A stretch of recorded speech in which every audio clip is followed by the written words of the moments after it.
Hemos podido averiguar, las ideas acerca de la inteligencia varían en función de las demandas culturales o de las tendencias económicas de cada época.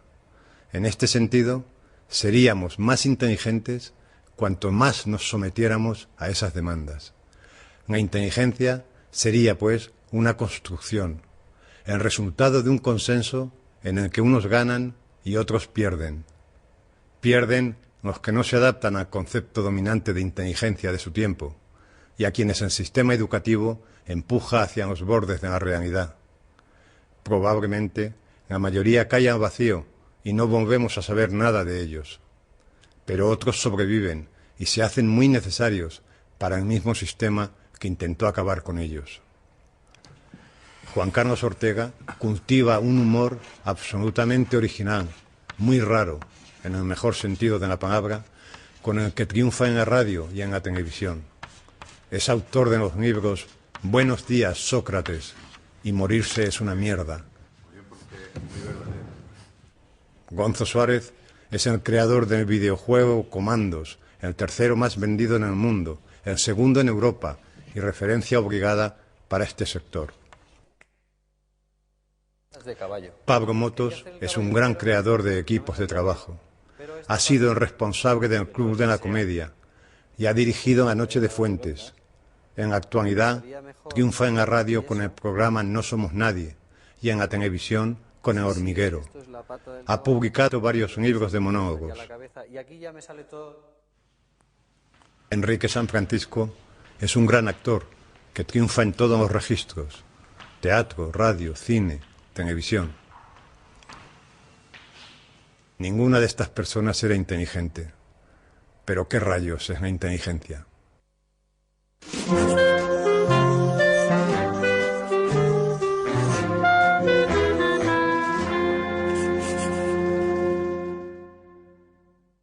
La inteligencia es la capacidad, digamos, de resolver problemas. Inteligencia es derivado de interlegere, y legere significa en latín comprender. Hacemos un pequeño juego y es interlegere, leer entre líneas.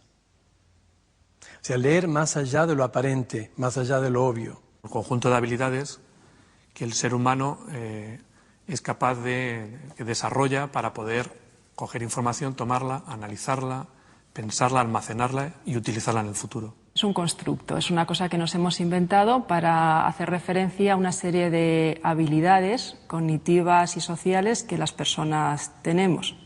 La inteligencia es la manifestación de nuestra capacidad para responder adecuadamente a los requerimientos de la vida cotidiana. Soy incapaz de orientarme. Incapaz es incapaz. Si ahora me dejasen aquí, me costaría, encontraría un taxi. Pero si tuviese que llegar yo, no llegaría nunca. Yo me he llegado a perder en un probador del Corte Inglés. Y salí y creía que me estaban haciendo una cámara oculta. Y lo que estaba pasando es que estaba en Madrid en vez de en Valencia. Pero tardé mucho tiempo en darme cuenta. Yo era muy tonto y seguramente lo sigo siendo. Y no lo digo con afán de hacer reír o en tono irónico o humorístico. Era tonto objetivamente. De verdad, lo era. En aquel momento yo era el más tonto. Todos sabían cosas que yo no sabía. Mis carencias eran enormes. Cada vez que hablaban de algo yo no sabía de qué estaban hablando. ¿Y en qué momento empieza a vislumbrar que quizá no sea tonto, sino que tiene una inteligencia distinta? Pues a lo mejor en esta última semana. En párvulos, yo recuerdo que nos ponían unos ejercicios muy básicos, aquellos de los puzzles, aquellos de 6 cubos geométricos, quiero decir, con una figura y había que poner la cara o el dibujo o lo que fuera. Y a mí no me salía, y luego todos los niños lo acabaron muy pronto. Y yo veía que los niños iban al patio porque habían terminado, y yo los veía todos allí corriendo y mirándome cuando acaba Ortega, y a mí no me salía eso. Ahora ya sé hacerlos. Pasé muchas horas castigado. Lo que pasa es que en contra de lo que pudiese parecer tenía un cierto aliciente. ¿El castigo? No el castigo en sí, el hecho de que estar fuera de clase era más atractivo que estar dentro de clase. Yo disfruté del colegio. disfruté de las expulsiones, disfruté del reto de jugar con esa estructura. Y yo hacía novillos, te voy a decir por qué. Porque me dio por el Scalextric, ¿no? Yo, cuando me especializo en algo, me da por algo, es horroroso, ¿no? Entonces, estábamos todo el día jugando al Scalextric y es lo único que hacía. Y estuve como seis semanas sin ir al colegio. Es que mi madre sabía que no iba al colegio desde... A las 2 semanas estaba al corriente de que yo no iba al colegio. Entonces yo todos los días venía, como si viniera del colegio, y mi madre me preguntaba qué tal me había ido en el colegio. Yo me inventaba toda una serie de mentiras espantosas, contándole incluso anécdotas del colegio y cosas, ¿no? Mi madre dijo, déjele usted a ver hasta dónde llega este cabronazo, con perdón, ¿no? ¿Y por qué cree que su madre resistió 6 semanas? Para humillarme. Yo era muy mal estudiante, muy gamberro, pues recuerdo básicamente los disgustos que le daba a mi padre, que me echaban y entonces mi padre iba a intentar arreglarlo y que me reñía muchísimo y decía que nunca en la vida haría nada de provecho. Me parecía que aquello era una pérdida de tiempo. En aquel momento me interesaba mucho más ser un proyecto de delincuente, que era lo que en aquel momento era. Para los padres de los alumnos, si los estudios van bien, ¿todo va bien? Sí, si los estudios va bien, todo va bien, en general sí. ¿Qué es la normalidad para un chaval que está en cuarto de la ESO? Pues que vaya respondiendo, consiguiéndolo, salvando los exámenes, sacando las notas y tal. ¿Va bien en el colegio? Va bien. Tengo hasta octavo, pero no tengo el graduado escolar, tengo el certificado, que es el papel conforme a que se acredita que yo he hecho los cursos, pero no lo aprobé. Repetí séptimo creo que 3 veces. Luego hice 2 cursos de FP de electrónica. No, perdón, de electricidad. Yo quería ser electrónico, pero decían que lo más parecido era la electricidad. También quería tocar la guitarra y me decían que lo más próximo era el oboe. Y ese año de Reyes pedí un violín y me trajeron un jamón. Pasó por muchos colegios. Un día los conté, yo creo que están cerca de los 13 o 14. Compadezco a muchos profesores que tuvieron que tenerme a mí como alumno, ¿no?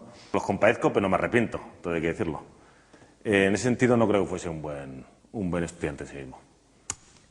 La verdad es que a mí estudiar no era una cosa que no pudiera hacer, sino que es que no me gustaba realmente estudiar. Me gustaba estudiar los guiones de cine. Yo empecé a hacer cine muy pequeño. Con 6 años hacía películas. Y entonces, claro, para mí hacer películas era una maravilla. Viajaba, me lo pasaba de maravilla. Mi madre me quitó de hacer cine porque si no pues sería un analfabeto. No sabría ni escribir porque era un desastre. A raíz de que mi madre me metió interno, aprobé. Recuerdo una reunión importante con el padre Paíno. Le dijo a mi padre que yo que no era muy listo. Claro, yo veía a mis padres así de reojo y no pusieron cara de tristeza, porque en el fondo confiaban en mí más que en el padre Paíno. Era una paradoja extraña porque yo creo que tuve buena relación con los profesores, era una relación amigable, yo por lo menos así la sentía.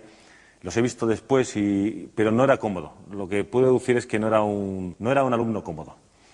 Bueno, los profesores me veían como un tipo bastante singular, ¿no? Aprobaba siempre en gimnasia, como la mayoría de los que no estudiamos. Mis profesores pensaban que iba a ser un bala perdida. No hay duda. No creo que pensasen que era un niño especial. Yo tenía mala idea, ¿eh? ¿Qué aprendió que haya sido útil para la vida? Aprendí que la autoridad es un acto que si tú no te sometes a ella nunca te puede sujetar. Lo aprendí y creo que me valió mucho. Aprendí mucho de pocos profesores y aprendí poco de muchos profesores. Aprendí eso, aprendí el sinsentido y que el sinsentido es divertido y que el absurdo es divertido. Y aprender a reírse de casi todas las cosas. Ante el sinsentido hay 2 reacciones posibles, o deprimirse o reírse. Entonces yo creo que ese sinsentido abre 2 puertas, la del humor y la de la tristeza. Mucha gente triste dice, es que todo es absurdo. Un humorista dice, qué guay, todo es absurdo, qué guay, magnífico. ¿Cuánto material para hacer gags? Con la gente con la que iba aprendí mucho. Aprendí dónde está el peligro, Aprendí que cada vez que algo me daba miedo tenía la necesidad innata de superarlo y de superar ese miedo. Supongo que uno quiere ser un hombre y es muy joven. Todos mis amigos tenían pelo y yo no. Y yo tenía que demostrar que era un hombre, aunque no tenía pelo. Hombre, el factor humano yo creo que la vida es muy importante y la experiencia a la hora de relacionarte en un colectivo, como es el colegio, donde hay mucha gente, esas situaciones que son iguales un poco para todo el mundo, despersonalizan mucho, ¿no? Entonces te obligan es decir, a desnudarte de tus privilegios y a manejarte en colectivo haciendo lo mismo todos lo que hacen los demás. Yo creo que eso es un ejercicio de humildad que es bastante bueno. La escuela normaliza. Quizá el éxito de la escuela sea conseguir personas normales que responden a unos estándares medidos a través de test, que responden a unas expectativas sociales, pero no promociona formas de expresión distintas, creativas, diferentes. Las personas que no se adaptan a este modelo de inteligencia es muy posible que si el sistema educativo no tiene previsto nada para ellos se pierdan del sistema. Y por lo tanto sean personas que podrían tener una serie de valores que en el momento de la enseñanza secundaria se perderían. Es un mal modelo de enseñanza enseñar a todos lo mismo y de la misma manera. No es un buen modelo. Sí que he reconocido algunas veces, probablemente no todas las que debería, talentos muy singulares entre mis estudiantes, que generalmente no solamente la institución educativa, sino tampoco la sociedad ampara de ninguna manera y que de alguna manera tienen que buscarse el modo de insertarse en una sociedad que en principio no está muy dispuesta a aceptarlos. Yo me imaginaba, ¿cómo seré yo con 30 o con 40 años? ¿Qué haré? Claro, a mí me gustaba la radio y eso, pero claro, no me imaginaba ser, aunque lo quería, ser como Luis del Olmo. Digo, no, yo no lo seré, ya está Luis del Olmo. Y al ser solitario y tal, y al decidir, siendo solitario, hacer programas de radio, me encontré con un problema. Y era que yo podía ser locutor, pero me faltaba el invitado. Y tuve la idea de ser yo mismo el invitado. Al principio yo cogía un cassette y yo hacía una pregunta y cambiaba un poco la voz y hacía la respuesta. Hasta que descubrí lo más maravilloso del mundo, que son 2 cassettes, que para mí fue impresionante. En un cassette grababa las respuestas del invitado, dejando unos espacios en blanco. Grababa en el otro, le daba el play a uno, yo hacía las preguntas del presentador y la cinta iba corriendo contestándome por su cuenta. Entonces yo podía hablar encima del invitado y hacer ajá, que es lo que yo oía de Luis del Olmo, que hacía y me encantaba. Y el descubrimiento de los 2 cassettes. Yo con 9 años me quedé enganchado viendo 1000 veces la película de 2001, de Kubrick. Ver a HAL 9000 siendo desconectado me creó una especie de vínculo fascinante con lo que podía ser la conciencia o la vida cibernética o vital. Y creo que el elemento que más ha podido reproducir eso ha sido los videojuegos. Y creo que siguen siendo el elemento que más lo reproduce. No decidí ser humorista. Me gustó la radio porque yo hacía un programa de la discoteca. Y entonces me gustaba porque me gustaba oírme. Supongo que era el indicio de un ego desmesurado que tenía ya entonces. Y entonces me di cuenta de que era un paleto. Y cuando empecé a hacer el programa de la mañana me di cuenta de que no sabía leer en condiciones y hice una machada que fue estudiar el diccionario. ¿Cómo es eso? Sí, por la A, pam, pam, pam, pam, pam, las letras, tal. Intentaba memorizar las páginas. No lo estudié entero, pero llegué cerca de la mitad. Y luego empecé a oír la radio, a oír a Luis del Olmo y a Iñaki Gabilondo, y empecé a estudiar el diccionario de sinónimos y antónimos. Lo de afamado, renombrado, acreditado, y las intentaba decir en la radio. Aquello tendría que ser un cromo si hubiese alguna cinta, porque me imagino que metería palabras como los músicos cuando empiezan, que quieren demostrar que tocan mucho y hacen muchas escalas sin venir a cuento. Pues yo creo que debería ser una cosa más o menos así. Yo había sido lo que llamaban un niño prodigio, aunque mi madre, dada la educación que me dio, gracias a Dios, no me permitió ser un niño repelente ni prodigio, pero bueno, yo con 11 años pues gané un premio internacional de interpretación, hice una película con Charlie Rivel, que fue considerado como uno de los mejores payasos del mundo, junto con Grock, y tuve la suerte de trabajar con muy buena gente. Bueno, lo curioso es que usted se gana la vida haciendo lo mismo. Sí, o sea, hago exactamente lo mismo. Grabo unas voces y dejo los mismos espacios en blanco que aprendí a dejar cuando era pequeño. Hago lo mismo, la diferencia es que ahora la gente lo oye y me pagan un dinero, lo cual está fantástico. Usted es el autor de un videojuego que se llama Comandos. Ha sido el número 3 de venta en todo el mundo. ¿Cómo vivió su entorno este éxito? El entorno no cambia gran cosa en ese sentido, ¿eh? Y porque no hay una comprensión del fenómeno. Y luego empecé a cambiar y me empezaron a salir bien las cosas. Me hice director de la radio por eliminación. Yo creo que es que era una radio local y no había nadie, y entonces me lo dijeron a mí. Me hice comercial y me puse a vender publicidad y me di cuenta de que tenía una cosa que es de lo que vivo, que es intuición. El primer día que fui a vender publicidad llevaba una carpeta de estas de gomas y dentro no llevaba nada. No se me ocurrió que podía meter ahí dentro y fui a una carnicería en la plaza del pueblo, entré y dije, ¿quiere usted publicidad? Y me dijo, no. Y yo salí y dije, bueno, esto va a ser durísimo. Y creo que 2 o 3 semanas más tarde inventé lo que yo considero mi gran primera idea, que era una manera de vender publicidad que consistía en aprovecharme del ego de los demás. Es decir, si yo iba con una cinta grabada y al de la carnicería Paco le daba una cinta donde ya estaba la cuña grabada, cuando él oía su nombre en la cuña, me la compraba. Era cambiar las cosas de orden. En vez de ir a pedir, iba a dar, y entonces los demás caían en la trampa. Y aquello funcionó muy bien, y la radio empezó a funcionar muy bien, y empecé a ser respetado por alguna gente, y aquello me gustó. Mi maestro en esta profesión ha sido Fernán Gómez. Él me enseñó muchas cosas, de las cuales aprendí probablemente la mitad, pero que yo se lo agradezco. De hecho, una vez llegué en un estado lamentable a un doblaje de una cosa que hice con él y me dobló.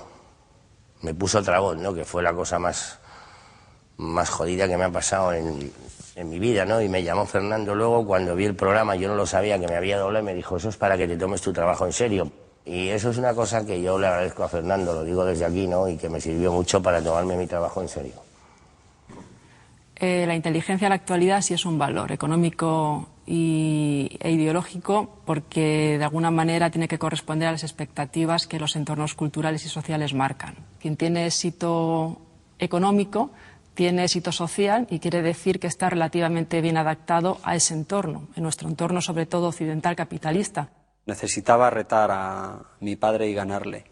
Mi padre era un hombre de bien y yo era un tarambana.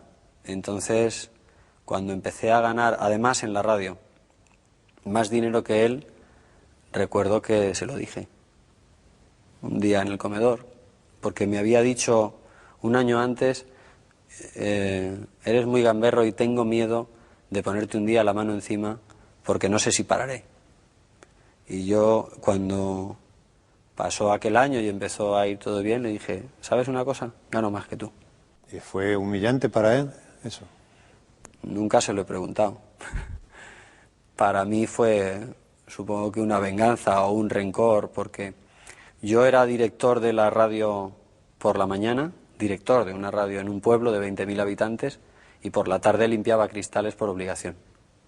Porque como no tenía seguridad social el trabajo de la mañana, mi padre me obligaba por la tarde a limpiar cristales, lo cual era bastante cómico. Es decir, yo era cómico, lo que pasa que no lo sabía. Entonces por la mañana recibía gente en mi despacho y por la tarde me ocultaba para que no me viesen limpiando los cristales mientras iban a por medicinas. Mi padre piensa que yo soy un desastre, como lo pensaba mi madre. Pero soy un desastre, según él, con mucho talento. Y yo se lo agradezco cuando me lo dice. ¿Quién gana más dinero, su padre o usted? Yo. ¿Y eso me gusta? A mi padre le va bien, no es que le guste. Me gusta mucho dar. Entonces, me gusta mucho más dar que pedir. Si hace falta pido, no hay problema. Siempre he ganado más dinero que mi padre. Y he ganado más dinero que mi madre también. Yo creo que he ganado más dinero que todos los de mi familia. Pero de toda mi familia soy el que menos cosas tengo. Cosas materiales, quiero decir. Yo recuerdo una llamada de mi padre que me dijo, la última vez que se enteró lo que yo ganaba, se lo dije, porque estas cosas a los padres se les dice, oye, voy a ganar tanto. Mi padre no me dijo nada y luego me llamó al día siguiente, no sé si era el día siguiente o el mismo día, pasó un tiempo. Y solo quiero decirte que estoy muy orgulloso, porque todo lo has conseguido, porque tú lo has trabajado y tal. Y yo, guay. ¿Y eso que usted ganaba era mucho más de lo que ganaba su padre, seguramente? Sí, claro. ¿Cómo se lleva eso de ganar más que...? Bien, yo lo llevo fantástico. Me gustaría ganar mucho más que mi padre aún, 100 veces más, 500, pero hombre, claro. ¿Cuánto ganas? Estoy muy orgulloso de ti. ¿El éxito es, en cierto modo, éxito económico? Sí, y además, yo también lo creo, y le diré una cosa, no hay que avergonzarse de ello. Desde que tenemos inteligencia del mercado, desde que tenemos una teoría del mercado, también hay forzosamente un mercado de la inteligencia. Es decir, también la inteligencia está convertida en mercancía y eso es lo que hace que, digamos, se tienda a equiparar o a hacer equivalentes todos los tipos de inteligencia. La inteligencia es un valor económico, sin duda alguna. ¿Debería ser así? Bueno, probablemente no, pero probablemente, digamos, es también inevitable, digamos, no se me ocurre ninguna manera de evitar, digamos, la mercantilización. Lo que sí es evitable, creo, es que la inteligencia sea solo un valor económico. El creativo es enormemente incomprendido, ahí crea un guerrero luchando por la creación, crea algo, y creo que hay como un último bastión de la sociedad para neutralizar a ese individuo, que es someterlo a la sensación de éxito, de reconocimiento. Creo que es un mecanismo de la sociedad para neutralizar al creativo. Es un modo de hacer volver al redín. Algo parecido. Acepto tu última creación como algo normalizado y a partir de ahora no me toques más las narices. Creo que la economía y la ideología quieren patrimonializar la inteligencia. Pero la inteligencia, curiosamente, es imprevisible. La inteligencia es ver algo en un segundo que no veas el segundo anterior. No tiene previsibilidad. Y la economía quiere previsibilidad y la ideología también. Hay inteligencias que no se adaptan a las medidas de los test, que no se adaptan a las expectativas sociales de lo que es una persona inteligente, pero que cuando encuentran vías de expresión reconocemos que han creado otras realidades, otros mundos que van más allá, que son distintos y de los que podemos aprender realmente. ¿Te pasa muchas noches en vela pensando en alumnos que tienen inteligencias singulares y por los que usted no puede hacer nada? Sí. Pues tan precisa, sí. Una inteligencia singular en la enseñanza actual tiene muy pocas posibilidades de sobrevivir y de ser potenciada y atendida. La escuela expulsa habitualmente a este tipo de chicos, excepto algún tipo de institución que pueden aceptar integrarlos. Pero lo habitual es que haya una expulsión de las características de personalidad diferente. La educación no camina hacia ningún horizonte en el que se tenga en cuenta la singularidad. Es muy difícil, con la estructura que tenemos actualmente, el número de alumnos por aula, etcétera, que el sistema sea capaz de abordar la singularidad. Hay que, sobre todo, formar, ¿no?, a los que estamos formando y, además, apoyar económicamente y con recursos para que esto pueda ser posible. Son las dos cosas, formación y recursos materiales. El sistema educativo, como decía un colega mío, en realidad la única ley de educación que sería precisa sería una que tuviera un artículo 1 que dijera desde mañana se aumenta el 10% del presupuesto dedicado a la educación. ¿Qué es, desde su punto de vista, la inteligencia? Hay cosas que me fascinan. Me fascina la capacidad, tiene relación con la inteligencia, la capacidad que tenemos de anular dos realidades. La una es que vamos a morir, la cual vivifica. Y la otra que esto es un misterio totalmente increíble. Y lo convertimos en una vulgaridad. La inteligencia es la capacidad de percibir ese misterio. La inteligencia es un niño viendo un mundo. es la flexibilidad, es la velocidad. Yo creo que los talentos de la gente no son comparables. Eso significaría que hay muchos tipos de inteligencia, ¿no? Sin duda, no creo que, por ejemplo, la habilidad social, ser simpático, caer bien y aprender a tener respuestas, es un modo de inteligencia.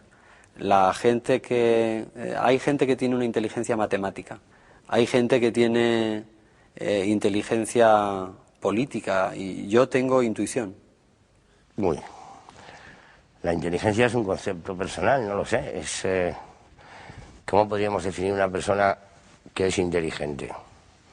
Yo no sabría decirlo, dígamelo usted. Yo creo que si usted quiere saber lo que es la inteligencia, yo le propongo una cosa. Si tiene tiempo y quiere, que venga un día a mi casa para que vea una cosa. Tengo allí una cosa, que no soy yo, evidentemente, que le puede dar una pequeña pista de lo que puede ser la inteligencia. Pues nos vamos a arreglar. Muchas gracias. Ven, pues pasa. Esta es tu casa. No, he llegado enseguida. Qué bien, qué bonito. Has llegado bien, ¿no? Además. ¡Oh, qué terraza! Mira qué terraza. Pasa. Pero bueno, es maravillosa. Pues aquí trabajo yo, Juanjo. No me digas. En esta terraza trabajo yo todos los días del año. Mira, una parece de decorado. No parece decorado, pero es real, como todo. El mar por un sitio, la montaña por otro. Pues ahora vas a saber lo que es la inteligencia. Aquí dentro hay un señor que lo sabe todo, absolutamente todo. ¿Se lo puedo preguntar a él? Pregúntale a él. Espera, te marco como un teléfono que hay aquí y hablas con él, con este señor. Ya verás. Sí, dígame. Hola, ¿es usted el señor que lo sabe todo? Sí, señor. Claro. Pues ¿qué es la inteligencia? Venga. Ya verás, te lo dirá. Bueno, ¿y por qué quiere saberlo usted? Porque estamos haciendo un programa para la tele y bueno, pues... Pues saberlo. Ah, pues no se lo digo. ¿Y por qué no me lo dice? ¿Pero por qué? Hombre, porque yo a la tele no les digo lo que es la inteligencia, que me conozco yo a la tele, y si yo les digo lo que es la inteligencia, ustedes que son de la televisión y en la televisión solamente se habla de asuntos del corazón y del mundo rosa, me preguntarán acto seguido, ¿la inteligencia y la memoria se llevan bien o discuten? ¿O están divorciadas inteligencia y sensibilidad? ¿Tienen hijos en común la inteligencia y la emoción? ¿Tiene amantes la inteligencia? O sea que, señor Millas, no, yo a los de la tele no les digo lo que es la inteligencia. Váyase al cuerno, señor Millas. Perdón.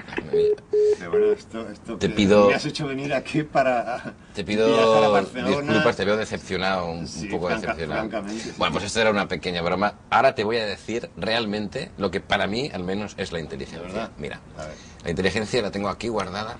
Tú mira estas ondas, estos dibujos, estos gráficos, y escucha lo que para mí es la inteligencia.